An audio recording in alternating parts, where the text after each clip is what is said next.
Salut à tous, c'est Franck de la chaîne. Bienvenue sur cette vidéo qui aujourd'hui va parler de questiosophie et continuer notre cheminement sur l'intérêt de la question aussi bien dans la thérapie que dans la conversation du quotidien ou les négociations qu'on peut avoir avec différents types de parties.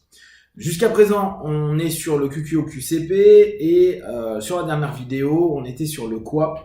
Je reviendrai dessus parce que j'ai été un peu trop confusionnant sur différents éléments et je le compléterai ultérieurement quand on aura avancé dans notre démarche. Aujourd'hui, on va travailler sur le sur le où et le quand. Pourquoi le où et le quand d'un coup? Parce que ça nous permet d'avoir un rapport avec l'espace-temps et dans le questionnement, ça nous permet dans notre cartographie d'être beaucoup plus clair sur les chronologies de ce qui se passe et sur les lieux dans lesquels se sont passées les choses. On sait que dans le principe thérapeutique, il est important de savoir quand ça s'est passé.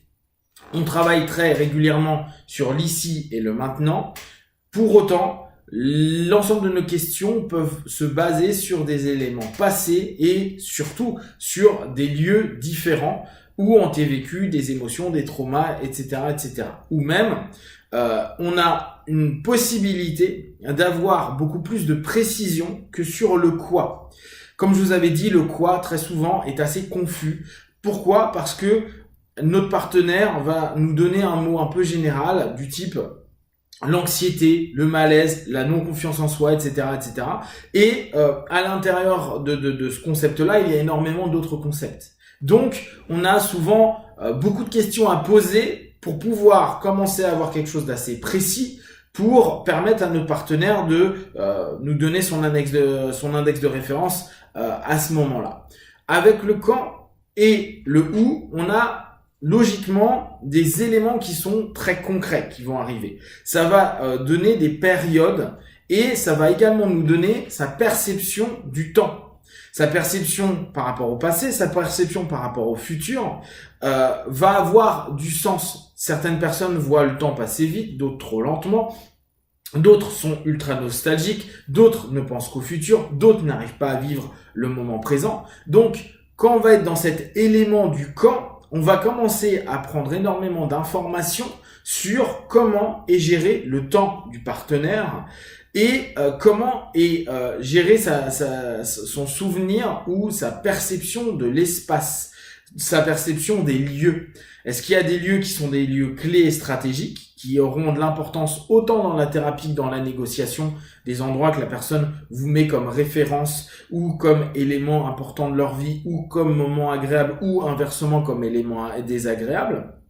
On va avoir petit à petit un ensemble d'éléments qui vont être très clairs pour nous et qui vont nous permettre de faire des associations entre le temps et l'espace, bien sûr, donc un lieu et une période, mais également un élément, par exemple un quoi, on reprend l'anxiété, et un quand est-ce que tu as quoi, un élément du quoi sur un lieu, où est-ce que tu as cet élément-là, le qui autant sujet ou pour les autres, qui, où et quand. Donc, on a de toute façon, dans l'ensemble du QQ au QCP, toujours un rapport de revenir sur les autres questions pour compléter, affiner et offrir une perspective.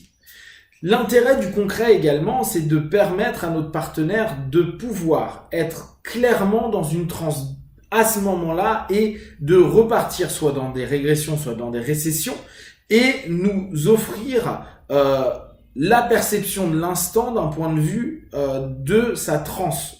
Donc, en somme, je vous avais expliqué que la question est pour moi la meilleure induction qui existe parce que on va travailler sur une focalisation interne qui va dès lors permettre à notre partenaire de se fixer sur une idée qui va dissocier de l'instant présent et encore plus quand on va être sur du quand et du où.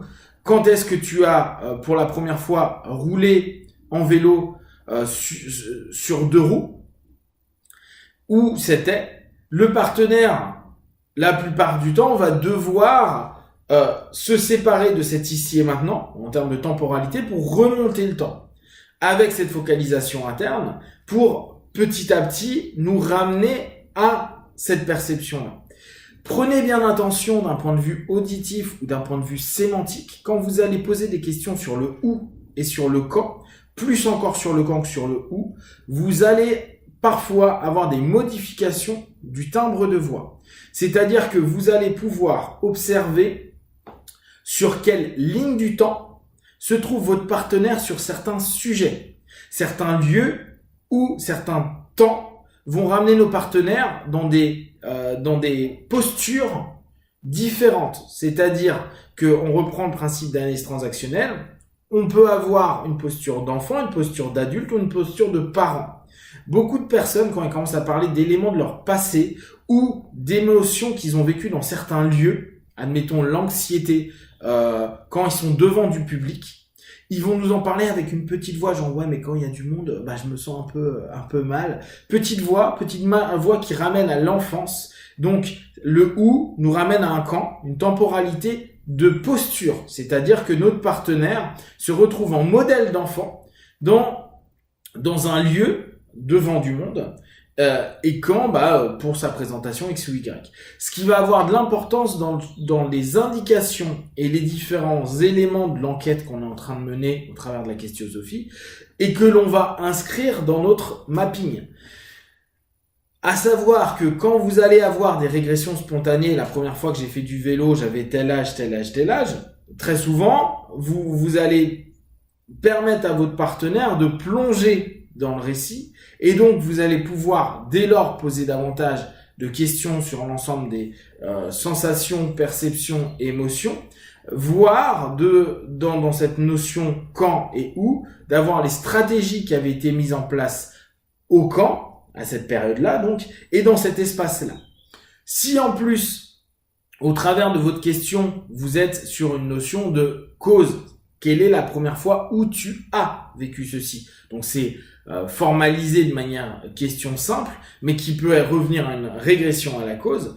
Vous allez dès lors pouvoir observer chez votre partenaire les premiers processus, ou en tout cas ceux qui peuvent sembler être des stratégies initiales mises en place par votre partenaire dans un temps passé, dans un espace, dans un lieu bien défini, qui peut être la source de la stratégie répétitive, donc du pattern qui a été mis en place par la suite dans d'autres lieux et d'autres espaces-temps, quitte à l'avoir encore dans le camp d'aujourd'hui, donc dans la présence et dans la problématique actuelle, et possiblement dans la futurisation, dans un camp futur.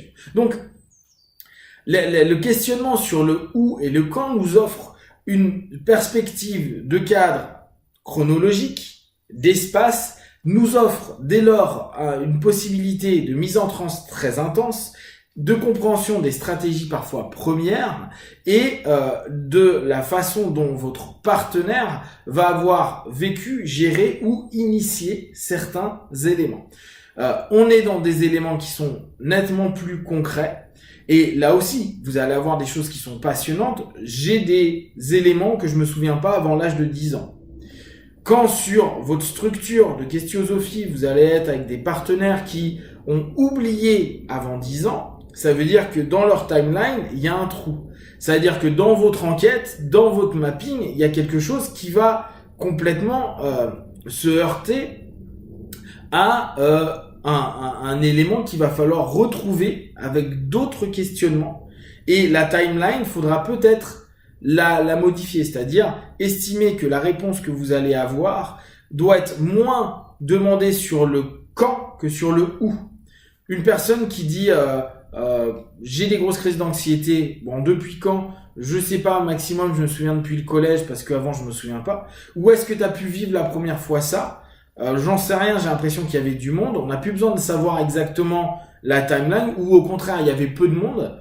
Plus besoin de savoir réellement le quand, parce qu'on sait que son quand est quelque chose qui va être limité en termes de questions, mais on va rebondir sur le où nous permettant, espace et temps étant souvent liés, de compenser notre problématique temps du quand vers une ouverture vers du où qui va nous potentiellement nous donner de l'information et des éléments à prendre en compte pour la suite de notre questionnement et par rapport à notre thérapie à suivre.